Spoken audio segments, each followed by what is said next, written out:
Okay, y'all, God is placing on my heart to share this dream that I had last year, but he's bringing it back to me. So this is for somebody.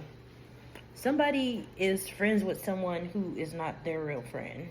And I'm just going to tell you my dream real quick. So I was at a big women's conference, like huge women's conference, and I was going to be speaking there. Sarah Jakes Roberts was like the headliner. So that's how big of an opportunity this was. So I'm sitting at a table like in the back room, and I'm going over my speech. So I go over it a few times, I practice it, and then I put my paper down and I walk off. So I'm mingling around the conference, speaking to everybody, and then I happen to walk past the bathroom, and my friend has my speech in her hands, and she's in the mirror practicing my speech. Lord. So destiny swapping is not your actual future being stolen from you. And I have some notes over here, y'all. When I was in my wilderness season, like this is when I was very first coming into my prophetic gift. God was showing me all these different things. He was giving me all these prophetic words for people, and he had pruned my life completely. So I only had one friend, and I thought this person was my friend. So I was telling her everything that God was telling me. And this is how I first learned about destiny swapping. You can't tell everybody everything. You literally still have to start taking everybody back to God, because the enemy is crafty. I've said that so many times. You think that people are your friend. You think they come with a good agenda, but they actually have been sent on assignment, or they're being used as a vessel. They don't know that the enemy is using them, but they are participants in a plot to bring you down, right? Especially the chosen ones, especially the ones that God are about to use mightily right now in this time. So you have to be watchful, y'all. And I'm not going to drag this out, but I'm just going to give you a few examples. So 5 signs of an unhealthy destiny swapping in friendships. Your values slowly start to change, right? So you start compromising on things that you once believed were important. Your faith, your honesty, your discipline, your purpose, just to stay close to them.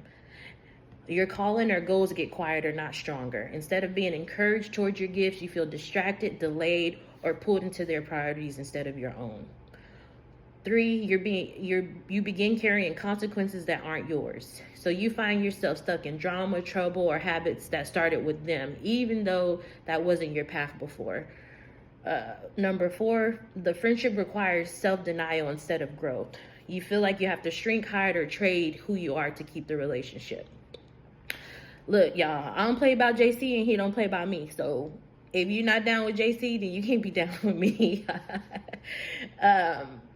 If you ever have to question your relationship with God because of a friendship or relationship, them are not your people. Let them go immediately. If there's imbalance, there's imbalance. So you're pouring into people, they're benefiting, you support their dreams, but they don't support yours, or they advance while you stall. So a healthy friendship is going to multiply destiny, right? It doesn't confuse it. And the example that God gave me was Jacob and Esau. Esau was next in line to inherit the leadership role, right? He traded his birthright for something temporary, for food. Jacob received what Esau gave up, not by magic or anything, but by choice and agreement. He came into agreement with it. That's literally all you have to do, because everything happens in the spirit first. All you have to do is come into agreement with something. It happens that quickly. You don't even understand how it happened or when it happened. You just have to agree with it. So you have to be watchful. And then so a healthy counterpart would be David and Jonathan. Jonathan was King Saul's son. So he was next in line to become king. God sent the Samuel the prophet to promote David. Instead of Jonathan being upset, Jonathan and David became the best of friends. Even when Saul was trying to kill David, Jonathan protected him. He helped him out. He helped him escape. So That's what a destiny affirming friendship looks like. If you are in friendships right now and your friendships don't look like Jonathan and David, you got to let them go, because God is bringing this to someone's attention for a reason. That is not your friend. Be more watchful, be more mindful, and take everybody back to him. I love y'all so much. I'll talk to you later. Bye.